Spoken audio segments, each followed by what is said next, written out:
Garuda Express, an international courier service. Plastic rice గురించి తెలుగు ప్రజలు గగ్గోలు పెడుతున్నారు. మీడియాలో వస్తున్న వార్తలు చూసి పదే పదే బియ్యాన్ని పరీక్షించుకుంటున్నారు. ఇవి నిజం బియ్యమేనా అని పక్కని వారిని అడుగుతున్నారు.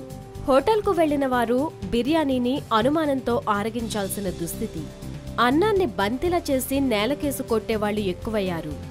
ఎందుకు ఈ దుస్థితి? పరబ్రహ్మ స్వరూపమైన అన్నాన్ని అనుమానించే స్థితికి ఎందుకు చేరుకున్నాం? అన్నం ముద్ద బంతిలా ఎగిరిందా అది ప్లాస్టిక్ రైస్ అన్నమాట. ఎగరకుండా విడిపోతే పుష్టిగా ప్లేట్లోని అన్నాన్ని లాగించేయచ్చు. ఎందుకంటే అది ఒరిజినల్ రైస్తో చేసిన అన్నం కాబట్టి. ఇంత బతుకు బతికి అన్నంతో ఆటలేంటనుకోకండి. మార్కెట్ను ముంచెత్తిన ప్లాస్టిక్ రైస్ గురించే ఈ బాధంతా. తొలుత ప్లాస్టిక్ రైస్ చైనా నుంచి దిగుమతయ్యాయి. ఎప్పటి నుంచో భారత్పై కన్ను ఉంది. ఇప్పటికే ప్లాస్టిక్ వస్తువుల్ని భారత్ మార్కెట్లోకి ప్రవేశపెట్టి మన వ్యాపారాల్ని దెబ్బతీసింది చైనా. దొడ్డిదారి నుంచి భారత్లోకి వేల టన్నుల ప్లాస్టిక్ బియ్యాన్ని పంపించేస్తోంది. అది చూసి ఇప్పుడు లోకల్గానే తయారు చేస్తున్నారు.